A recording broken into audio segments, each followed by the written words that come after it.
오늘 우리에게 주시는 말씀 우리 같이 한번 보도록 하겠습니다. 사도행전 17장 11절에 있는 말씀입니다. 우리 다 같이 한번 합독하시면 좋겠습니다.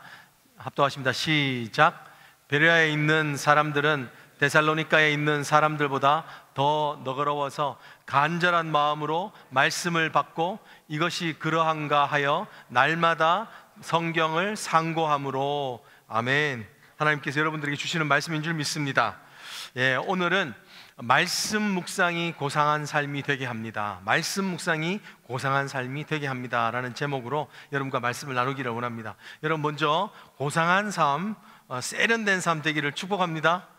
네, 여러분, 사람들은 저마다 고상한 삶이 되기 위해서 삶의 형태도 바꾸고 습관도 바꿉니다. 여러분, 영국의 여왕은요, 관중들한테 환호할 때 어떻게 하는 줄 아시나요? 미국에 있는 대통령들은 막 이렇게 자유롭게 하지만 그 사람들에게는 고상하게 하는 방법이 있습니다. 제가 하나 가르쳐 드리겠습니다. 손을 한번 들어보시고요. 이렇게 합니다. 좌우로 흔들면서 그렇게 무리하게 보이지도 않고, 자, 옆에 보면서 인사하시겠습니다. 당신은 고상합니다. 한번 인사하시겠습니다. 당신의 삶은 고상합니다. 네, 경망스럽게 이렇게 하지 말고 이렇게 하시면 좋겠습니다. 여러분, 그렇습니다. 고상한 삶이 되기 위하여서 사실 역사적으로 사람들은 노력해 왔습니다. 여러분, 왜 결혼식장에서 신부가요 웨딩드레스를 길게 늘어뜨린 줄 아세요? 왜 늘어뜨릴까요? 괜히 길게 늘어뜨리면 복도에 있는 먼지 다 쓸고 다닐 텐데 왜 길게 늘어뜨릴까요? 복식사, 그러니까 옷에 대한 역사를 다루는 것에 의하면 당시에 옷을 길게 늘어뜨릴수록 자신의 가치가 더 고귀하다고 생각하기 때문에 그랬던 겁니다.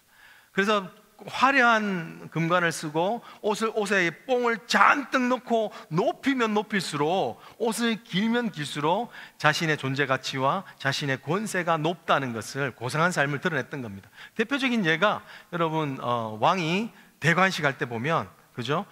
망토를 얼마나 길게 내립니까? 뒤에서 잡고 다녀야 될 만큼 길게 내리는 것이죠. 왜냐하면 자신의 가치로움과 자신의 권세를 그거를 통해서 드러내려고 하기 때문에 그렇습니다. 또한 우리 많은 사람들은 자신의 학력으로 자신의 고상함, 자신의 가치를 드러내려고 합니다. 그래서 우리가 잘 아는 말이 있잖아요. 나 이대 나온 여자야, 그러잖아요. 그 말이 바로 그런 말이에요. 자신의 학력을 통해서 자기가 고상하다는 것을 드러내려고 합니다. 근데 여러분, 우리는 다 알고 있습니다. 어떤 옷도 그 사람의 고상함을 드러내지 않는다는 걸 압니다. 그 사람의 학력과 실력이 그 사람의 삶을 고상하게 드러내지 않는다는 것을 우리는 압니다. 믿으십니까? 네. 그러면 고상함은 어디서 드러납니까? 내 삶의 성품에서 드러납니다. 내 삶의 성품을 통하여서 정말 일자무식이라 할지라도, 학교를 가보지 못했다 할지라도 그 고상함은 그 존재를 통하여 드러나게 되어져 있는 것입니다. 여러분, 이 성품이라는 것은요 아주 종합적인 예술입니다. 성품이 형성되기 위해서는 내 삶에 대한 태도, 그리고 내가 추구하는 가치, 그 가치를 위해서 열심히 하는 노력, 이 모든 것들이 다 어우러져야만이 삶이란 성품이 구성되어지고, 그죠? 성격과 다르게 성품, 인품이 구성되어지고, 그것을 통하여서 내 삶이 남들에게 영향을 끼치는 고상한 삶이 되어진다고 하는 것입니다. 그런데 성경은 분명하게 말하고 있습니다. 그런 이 외형적인 조건이 아니라 이 내면을 고상하게 바꾸는 것은 무엇인가? 그것은 무엇입니까? 말씀이라는 겁니다. 말씀만이 우리의 내면을 바꿀 수 있다는 것입니다. 할렐루야! 그래서 말씀에 이런 말씀이 있잖아요. 하나님의 말씀은 살았고 운동력이 있어 좌우의 날쌘 것보다 예리하여 뭐와 뭐를 나누나요? 혼과 영과 관절과 골수를 찔러 쪼개게 하신다는 것입니다. 여러분, 그 말은 뭐냐면 하나님만이 우리가 듣는 그 말씀이 머리에서만 머물지 않고 심장으로 내려오고, 그리고 내 영혼에까지, 심령에 내려오며 그것이 내 영혼에까지 미쳐서 내 영혼에 있는 DNA를 유전자 변형시킬 수 있는 것이 말씀이라는 것입니다. 여러분, 이 말씀의 능력을 믿을 수 있기를 원합니다. 말씀이 들려져야만 살 수 있는 것이 바로 그 이유입니다. 말씀이 들려져야만 우리는 그럴 때만 내 안에 있는 깊이 있는 것이 변한다는 겁니다. 여러분, 우리는 말씀을 들을 때 알아요. 벌써 이 말씀을 들으면서 머리에 머무는지 압니다. 이 말씀이 내 심장을 거저 드라마 정도로 이렇게 감동을 주는지도 압니다. 그러면서 이 말씀을 듣고 나면 내가 변하지 않겠다는 것도 압니다. 변하려고 노력하지만 얼마 가지 못할 것도 압니다. 왜냐하면 내 말씀이 그 깊은 곳까지 침투하지 못하는 것을 알기 때문에 그런 겁니다. 여러분, 여러분의 말씀이 여러분의 심령을 만질 수 있기를 주님으로 축복합니다. 그 도구가 뭡니까? 묵상이라는 겁니다. 묵상. 하나님의 말씀은 우리가 무엇을 묵상하느냐에 따라서 우리의 심령이 달라진다는 겁니다. 내가 돈을 묵상하면 나는 돈의 인격을 여지없이 닮습니다. 돈의 인격은 어떤 인격이냐면 가져도 부족한 거예요. 가져도 부족한 거. 내가 돈을 묵상하기 시작하면 재정을 묵상하기 시작하면 나는 돈의 인격을 고스란히 담는 겁니다. 여러분, 근데 고상한 것을 묵상하면 고상해질 줄로 믿습니다. 여러분에게 가장 고상한 것이 무엇입니까? 여러분, 말씀이 가장 고상한 줄 믿습니다. 왜냐하면 거기에는 구원의 길이 있기 때문입니다. 거기는 진짜 사는 생명의 길이 있기 때문에 그렇습니다. 거기는 예수님이 누구신지, 우리 인생을 어떻게 구원하시고 어떻게 사랑하신지를 알기 때문에 그 말씀이 우리 안에 묵상될 때 우리의 삶은 바뀌어지게 되는 줄 믿습니다. 우리의 인생 고상한 삶, 두 번째 하나의 토픽은 묵상입니다. 여러분, 묵상, 오늘 말씀을 좀 들어가기 전에 묵상에 대해서 제가 체험한 적이 있습니다. 묵상은 정말 생각하는 게 아닌 거구나, 생각의 정도를 뛰어넘는 거구나 라는 것을 체험한 적이 있었습니다. 그건 언제였냐면요, 제가 직장 생활하려고 자취방에서 서울 사당동 그 옥탑방에서 생활할 때 하나님의 묵상을 깨달았습니다. 오늘 여러분들에게도 이 묵상의 은혜를 깨닫기를 원합니다. 조금 예화가 약간 자극적인데 이해하시고 들을 수 있기를 원합니다. 제가요, 밤에 한번 자고 있는데 갑자기 자취방에서 뭔가 입을 따끔하게 무는 듯한 그런 느낌을 받았습니다. 아프니까 저도 모르게 이 입을 물고 있는 걸 이렇게 떼냈습니다. 근데 무엇이게 떼내고 있는데 갑자기 뭔가 물이 이렇게 흐르는 듯한 느낌이 있었습니다. 그래서 제가 화들짝 놀라가지고 불을 탁 켜보니까 제 오른손에는 바퀴벌레가 한 짝이 있고, 따끔했다고 그랬잖아요. 다른 바퀴벌레의 귀하신 몸은 제 입에 붙어 있는 것이었습니다. 거기에서 바퀴벌레의 물이 나왔던 거죠. 오늘 점심 메뉴가 비빔밥이라고 그러는데 대단히 죄송합니다. 여러분, 이게 생각이 들 거예요. 아마 이게 계속 이제 빨리 잊으십시오. 빨리 잊으시면 됩니다. 빨리 잊으시고 맛있게 드십시오. 생각하지 마시고, 생각이 나더라도. 근데요, 그게 묵상이라는 겁니다. 여러분, 잊으려고 해도 잊지 않고 계속 묵상하는 거예요. 여러분, 아마 그 묵상을 체험하시게 될 거예요. 밥맛이 떨어지면서. 네. 여러분, 이게 묵상을 하면서 깨달은 게 있어요. 묵상은 생각의 수준을 넘는 거구나 깨달았어요. 묵상은 정말 그냥 내가 생각하고 골똘하게 생각하는 것 정도를 넘는 거구나. 이거는 뭔가 내 깊은 곳에서 나의 삶을 움직여요. 제가요, 그 일이 있은 다음부터 어떻게 하냐면 모든 사람들과 이야기할 때 기승전 바퀴벌레였어요. 무슨 얘기를 아무리 다른 얘기라도 끝에 가면 항상 바퀴벌레. 그때 제 별명이 바퀴벌레 전도사였습니다. 바퀴벌레에 대해서 계속 이야기하는 거예요. 그게 강력한 경험이었거든요. 이것을 통해서 정말 생각보다 넘는 게 묵상이구나. 묵상을 하게 되면 어떤 일이 생기냐면 묵상한 대로 사람은 움직이는구나. 바퀴벌레에 대한 대책을 찾고요. 어떻게 박멸할까? 어떤 약이 좋은가? 막 찾기 시작하고 정말 그렇게 내 삶의 방향이 돌아가는구나 하는 것을 느낄 수 있었습니다. 그리고 또 다른 하나의 세 번째 포인트는 뭐냐면요, 묵상을 진짜 하게 되면 그게 나쁜 것이든 좋은 것이든 어떤 생각이냐면 사람들과 나누게 됩니다. 좋은 거면요 자랑해요. 한아름에서 공짜로 쌀을 주면요, 여러분 절대로 혼자 계시지 않습니다. 싸우고 나서는 다 그것을 묵상하면서 감격하면서 동네방네 전화해서 지금 가면 살 수 있다고, 지금 가면 그게 있다고 이렇게 이야기를 하게 돼요. 동일하게 여러분들이 나쁜 것을 묵상하면 짜증, 화로 그것을 드러내게 됩니다. 이게 묵상이에요. 묵상과 불평의 차이가 있는데 대상만 달라요. 불평도 동일하게 우리의 심령에서 계속 뭔가를 끊임없이 생각하는 거야, 그 악한 것들을. 그렇지만 묵상은 하나님을 묵상하는 거예요. 대상이 다른 것뿐이라는 거예요. 여러분, 묵상할 수 있는 은혜가 있기를 주님으로 축복합니다. 묵상을 할 때 어떻게 되냐면 내 삶의 말씀이 귀에로만 스치지 않고 내 영혼의 DNA를 바꿔버리는 유전자 변형을 일으키게 되는 것입니다. 오늘 본문에 보면요, 베레아인이라는 사람들을 소개하고 있습니다. 근데 그들을 뭐라고 별명을 붙였냐면 이들은 고상한 사람이라고, 이렇게 고상한 사람이라. 예. 여러분 한번 옆에 분 다시 한번 축복했으면 좋겠어요. 고상한 삶이 됩시다. 네, 고상한 삶이 됩시다. 고상한 삶이 됩시다.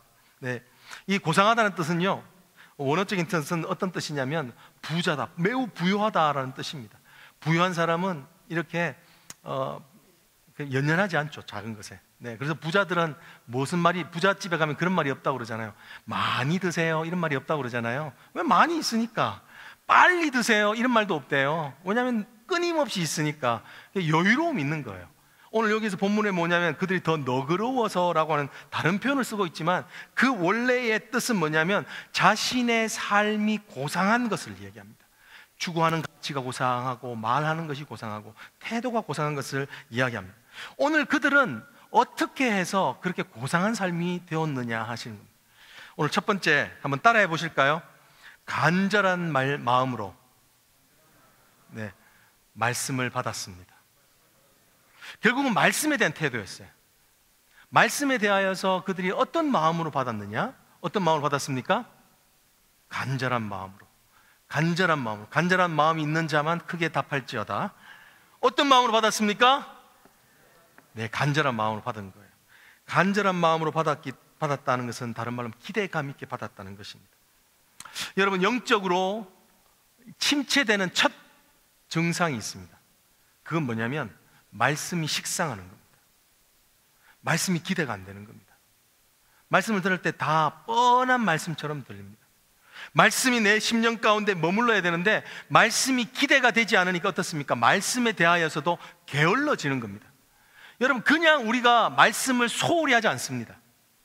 내 안에 먼저 어떤 동기가 일어나는데 어떤 거냐면 말씀에 대한 기대감이 사라지는 겁니다. 말씀을 보아도 깨달아지지 않으니까 그 말씀에 대한 기대감이 사라지니까 말씀을 게으르게 대하고, 말씀을 게으르게 대하니까 묵상치 않고, 묵상치 않으니까 내 삶의 임팩트가 말씀을 통해 적어지는 것이라는 것이죠.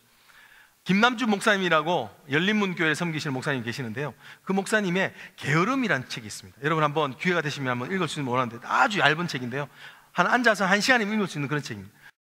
게으름에 대해서 이야기할 때 영적 게으름을 이야기하는데 왜 이 사람이 영적으로 게을러지는가? 왜냐하면 게으름의 뒤에는 목표가 없다는 거예요. 목표. 그러니까 사람이 단순히 게을러지는 게 아니라 영적인 어떤 목표가 없어지니까 사람이 게을러지는 겁니다. 하나님의 목표가 없다는 말은 기대감이 없어지는 거예요.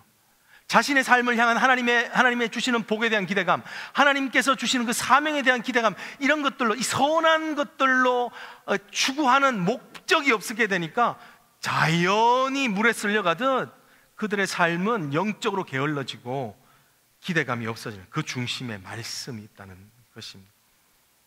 여러분 말씀에 대하여서 어떻습니까? 말씀이 다 똑같은 연기처럼 들리지 않습니까? 뭐 읽었던 말씀인데 하면서 혹시 영적으로 여러분이 말씀에 둔감해져 있지 않습니까? 그러면 여러분의 삶이 어느 순간인가 침체되고 있는 겁니다. 떠내려가고 있는 거라니까요. 제가 옛날 섬기던 교회에서요, 나이가 좀 드신 안수 집사님들이 계셨어요. 그 안수 집사님들하고 이제 한 10년 가까이 신앙생활을 하셨던 분들이니까 그분들하고 이야기를 하면서 제가 늘 좀 궁금한 게 있었어요. 그게 뭐냐면 이분들이 말씀을 나누는데요, 했던 말을 또 하고, 또 한 며칠 뒤에 또 했던 말을 또 하고 그러는 거예요. 근데 뭐가 좀 신기하냐면 할 때마다 새로워요. 할 때마다 이 이야기가 마치 처음 하는 것처럼 새로운 거예요. 그래서 속으로 저는 저거 들었던 이야기인데 다 아시는데 싶어요.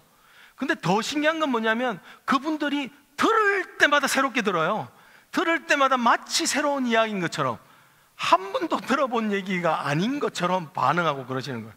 그래서 제가 잘못됐나 이런 착각이 들 때가 있었어요. 네. 근데 그러니까 대화가 되는 거예요. 그러니까 서로 간에 대화가 되는 거예요. 여러분, 이런 은혜가 있기를 원합니다. 여러분, 이게 새로움이 있을 때만 관계가 바뀝니다. 새로움이 있을 때만 기대감이 생기는 거예요. 그런데 여러분, 말씀이 만약에 새롭지 않다면 여러분의 삶도 새로워지지 않는다는 겁니다.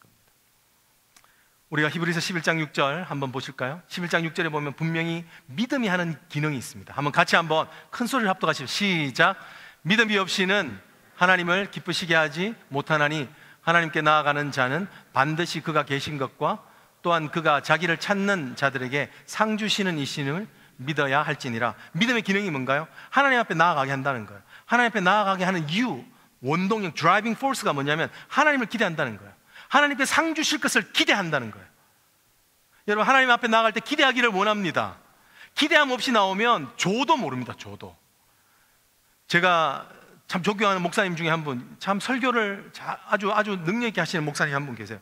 이분은 히브리어 전문가세요. 히브리어. 근데 이분은 말씀이 너무너무 깊어요. 말씀을 들을 때마다 야, 정말 인생이 이렇게 보이는 그런 말씀이세요. 히브리어 전문가기도 하시지만, 그런데 그분에게 어떻게 해서 그렇게 말씀을 전할 때마다 깊이가 있는지를 한번 여쭤본 적이 있습니다. 근데 그분이 뭐냐면, 그분은 말씀을 대할 때 정말 하나님의 말씀을 대한다는 것입니다.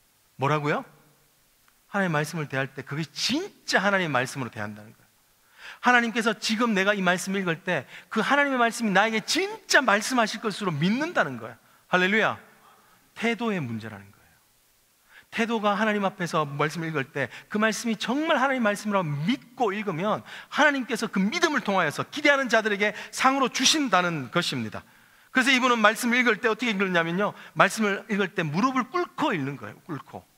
무릎을 꿇고 하나님에게 말씀을 듣기를 원합니다. 그런 자세로 나아간다는 겁니다. 한번 방지각 목사님이라고 한국의 원로 목사님 계시는데요, 그 목사님이 요즘 이 말씀에 대한 태도가 흐려졌다는 거예요. 왜 흐려졌냐면, 성경이 옛날에는 세로로 적혀있다가 가로로 적혀가지고 이 성도들의 태도가 바뀌었다는 거예요.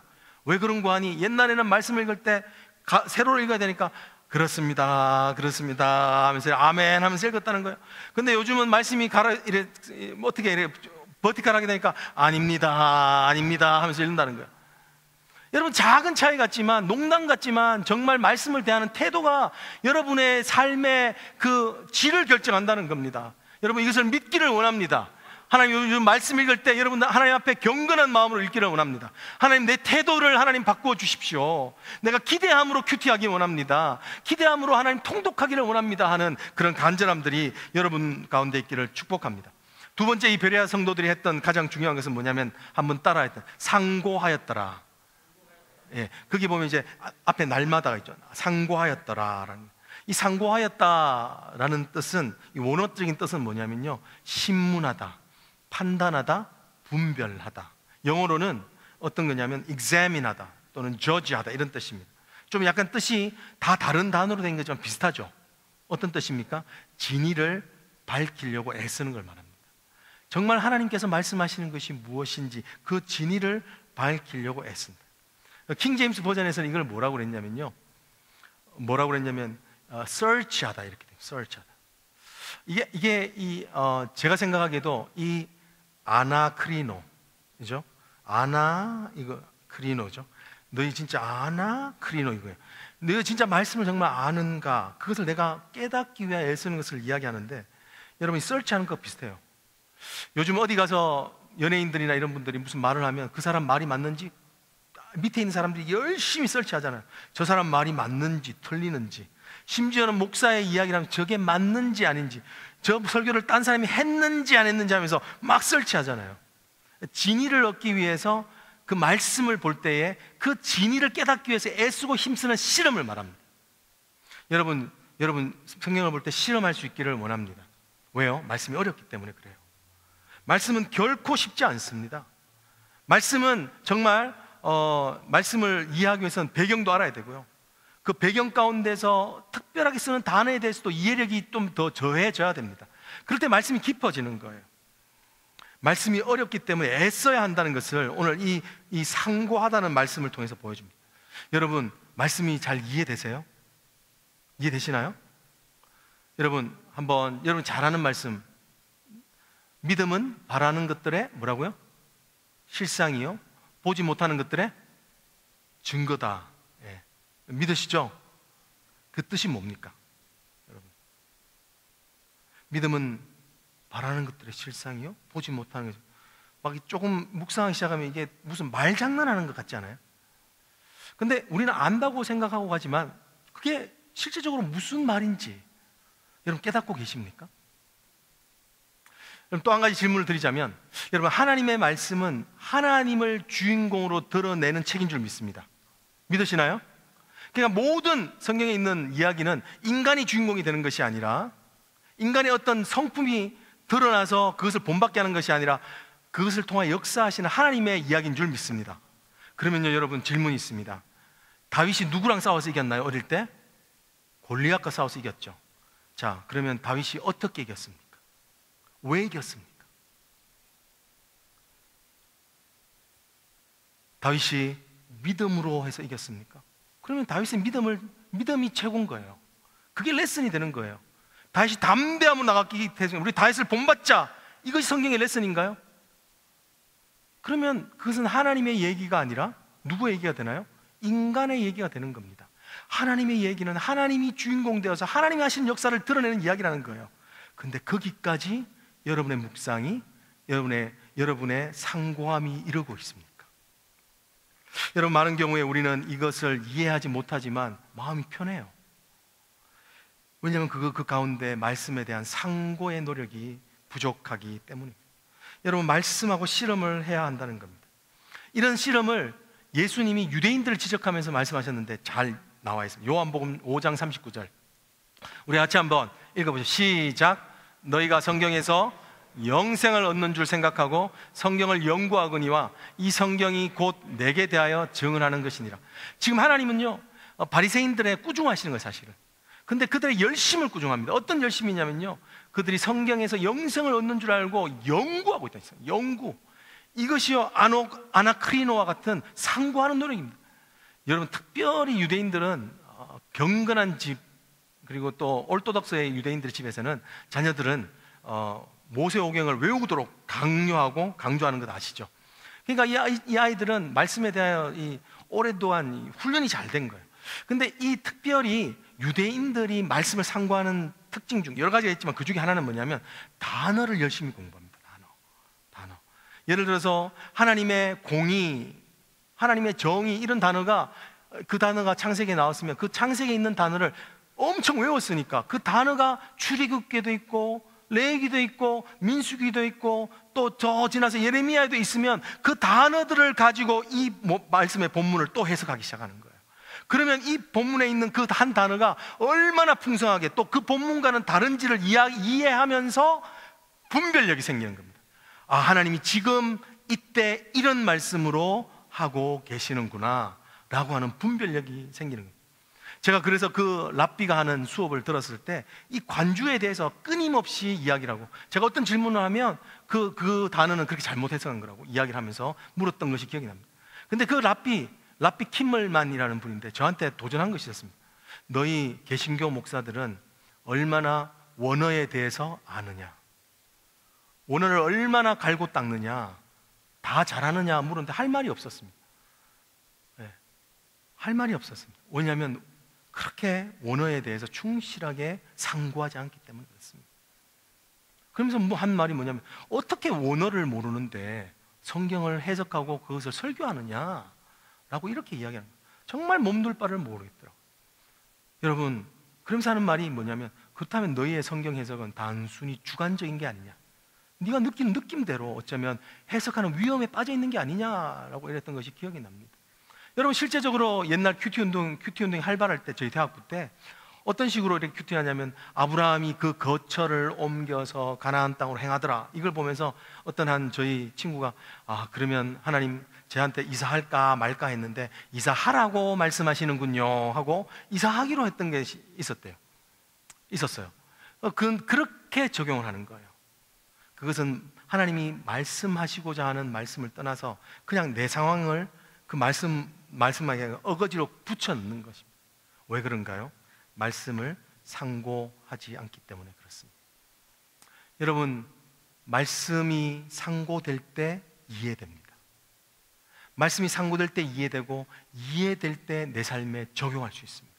데이비 프레스는 레디칼이라는 책에서 뭐라고 하냐면, 하나님의 뜻을 이해하는 자만이 예수의 제자가 된다는 거예요. 예수님께서 하신 말씀이 이해되는 자가 예수님의 뜻을 쫓게 된다는 거예요. 그런데 이해가 안 되는데 어떻게 쫓아요? 이해가 안 되는데 목표가 뭐가 생기겠습니까? 여러분 다시 한 번 더 축복합니다. 여러분이 드라마 수준으로 말씀을 보지 않기를 원합니다. 드라마에서 주는 감동 정도 수준으로 만족하지 않기를 원합니다. 하나님의 말씀을 더 깊은 수준으로 상고하면서 애쓰고 힘쓰기를 주님 축복합니다. 다음에 있는 이 베레아 성도의 특징은 뭐냐면 날마다라는 것입니다. 사실은 그 상고하다는 말 속에도 포함된 거지만 날마다 묵상했다는 것입니다. 날마다 묵상하는 삶, 날마다 묵상하는 삶을 통해서 하나님의 말씀이 그 심령 가운데 머물게 되는 삶을 이야기를 합니다. 여러분 묵상을 통해서 어떤 일이 생기면 상고하게 되면 이해가 되고, 묵상하는 것을 통하여서는 이 이해된 말씀이 내 삶에서 변화를 시킵니다. 내 마음의 태도를 바꿔줍니다. 믿으십니까 여러분? 예, 제가 다시 말씀드리지만 오늘 분명히 여러분들이 식사를 할 때 기억날 겁니다. 예, 그게 묵상은 어떤 기능이냐면 내 안에 그것이 임팩트 있게 머물러 있는 것이 있기 때문에 그렇습니다. 여러분 또 하나 알려드리면, 묵상의 재미를 하나 알려드리면, 혹시 여러분 중에 미시시피 스펠링 아시는 분 있나요? 아시는 혼자 계시나요? 네, 예, 혼자 계시니까 다 모르시는 걸로 알고, 미시시피가요 단어가 되게 길어요. 13장과 16장 그렇죠? 되게 길어요. 근데 이것을 제가 외웁니다. 할렐루야. 어떻게 외우냐면요, 제가 전도사로 사역할 때 그 목사님 딸, 그때 8살 된 때 딸애가 저한테 와가지고, 목사님 do you know how to spell Mississippi? 이런 거. 당연히 제가 모르죠. 몰라. 그러니까 그러면 repeat after me 그러더라고요. 그러고 나서 뭘 하냐면 이렇게 하는 거예요. M-I-S-S-I S-S-I P-P-I. 다 같이 M-I-S-S-I S-S-I P-P-I. 여러분 이제 그것도 잊지 못하실 거예요. 제가 이 이야기를 듣고 저는 그냥 따라하고 재미로 했는데, 나중에 저 혼자 이렇게 뭔가를 하고 저 혼자 저도 모르게 M-I-S-S-I S-S-I P-P-I, 화장실에 가서 M-I-S-S-I S-S-I P-P-I 이러고 있는 거예요. 여러분 이게 제 귀에 들려지고 그것이 내 안에서 머물러 있는 거예요. 묵상은 바로 그렇습니다. 묵상은 내 안에서 함께 머무는 겁니다. 여러분 예수님께서 하신 4가지 비유, 밭의 비유에서 4가지 땅을 기억하시나요? 어떤 땅이 있죠? 첫 번째 땅, 예?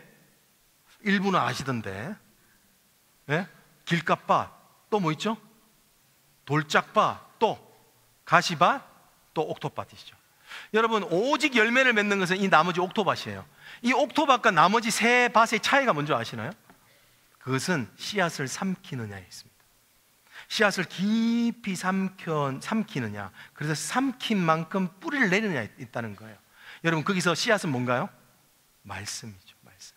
열매 맺는 삶은 내가 하나님의 말씀을 삼키는 거예요. 그냥 표면에서 두는 게 아니라 그것을 내가 내 입속으로 미시시피 하면 삼키는 거예요.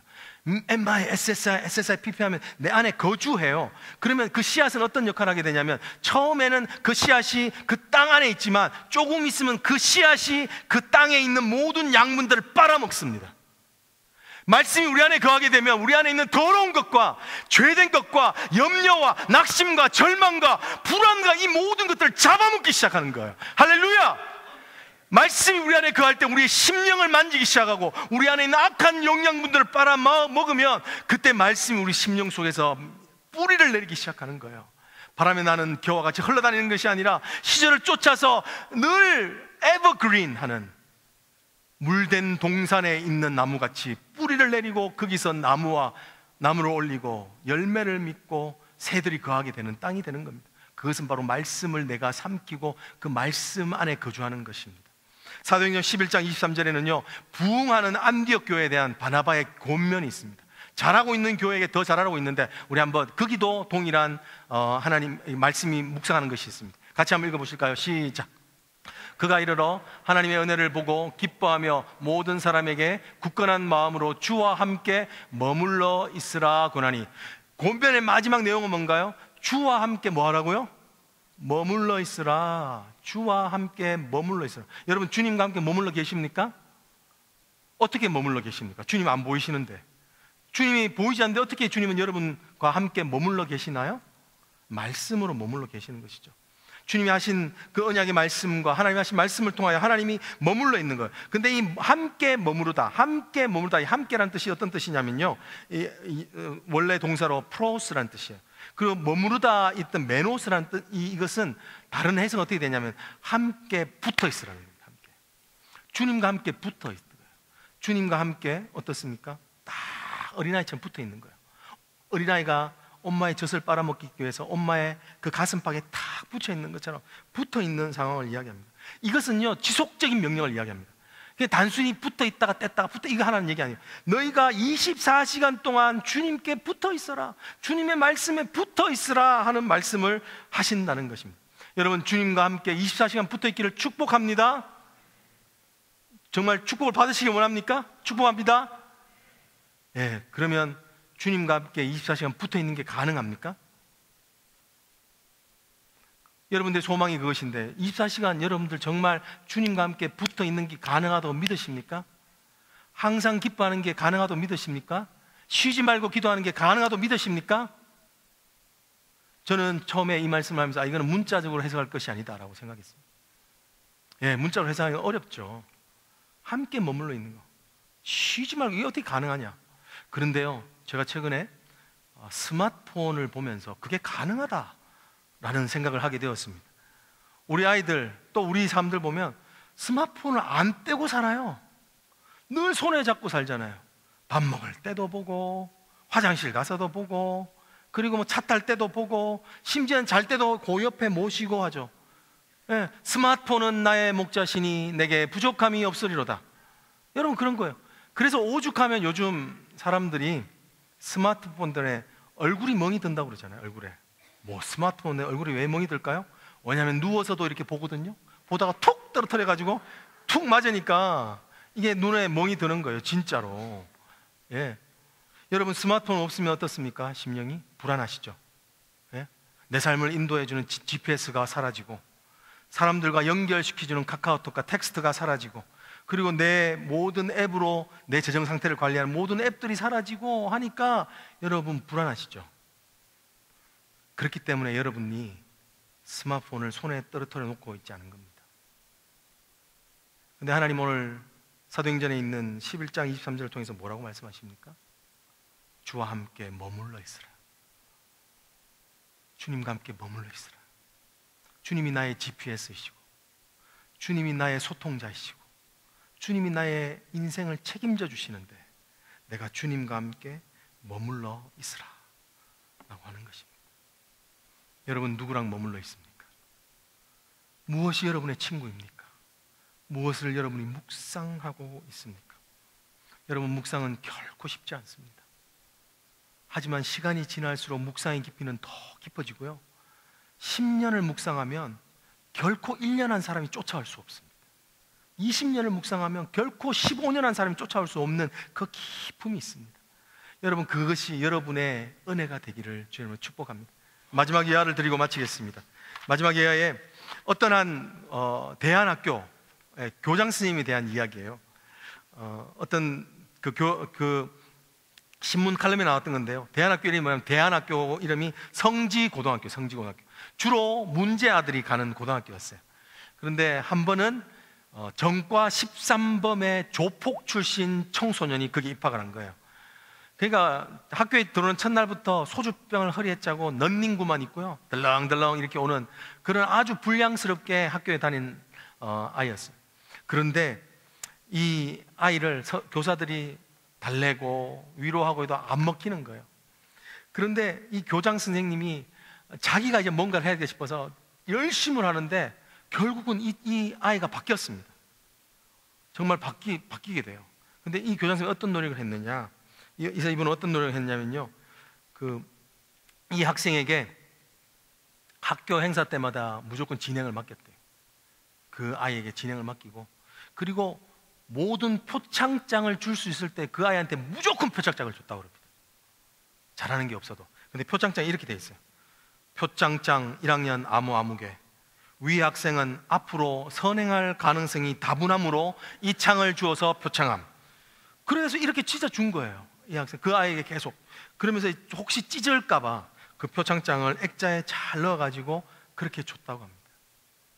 졸업식 날 이 상장을, 졸업장을 받아든 아이와 더불어 아이와 엄마가 목을 매면서 울었다고 합니다. 결국 이 아이, 전과 13범인 아이는 자격증을 3개나 따고 전문대에 입학을 했기 때문에 그렇습니다. 여러분, 누군가가 노력하지 않으면 인생은 바뀌지 않습니다. 내가 내 인생을 향하여서 묵상하는 것을 노력하지 않으면 여러분의 삶은 절대로 고상할 수 없습니다. 왜냐하면 말씀만이 나를 바꿀 수 있기 때문에 그렇습니다. 내 노력이 아니라 하나님이 나를 바꿔주셔야만, 하나님이 나를 바꿔주셔야만 내가 바뀌는 겁니다. 여러분 모두 다 고상한 삶 되기를 주님으로 축복합니다. 우리 찬양팀 나오시고 우리 같이 한번 기도했으면 좋겠습니다. 여러분들 뭘 묵상하고 계십니까? 미시시피 하면서 물질을 묵상하고 있습니까? 여러분의 경력을, 성공을 묵상하고 있습니까? 어떻게 하면 좀 더 잘 살까? 어떻게 하면 좀 더 돈 많이 벌까? 이거 묵상하고 있습니까? 그러면요, 돈의 인격을 담게 돼요. 돈의 인격을, 성공의 그 추악한 인격을 담게 돼요. 여러분, 그러면 절대로 성공해도 성공이 아니라 그것은 저주입니다. 왜냐하면 그 성공 때문에 여러분이 결국은 속임당할 거기 때문에 그렇습니다. 여러분, 오직 고상한 것은 하나님밖에 없는 줄 믿습니다. 하나님 예수 그리스도의 그 은혜를 묵상하는 것만이 우리가 고상한 삶이 되는 줄 믿습니다. 우리 지금 이 시간 한번 기도했으면 좋겠습니다. 주님, 용서하여 주시옵소서. 회개합니다. 주님, 내 발을 하나님 더러운 것에 묵상하며 음란한 것에 묵상하고, 아버지 하나님 물질을 묵상하고, 아버지 하나님 경쟁을 묵상하고, 하나님 시기함을 묵상하며 그렇게 살았습니다. 그러니까 하나님 내가 괴롭고 힘들었던 겁니다. 주님, 내가 이제 다시 묵상의 능력이 키워지기를 원합니다.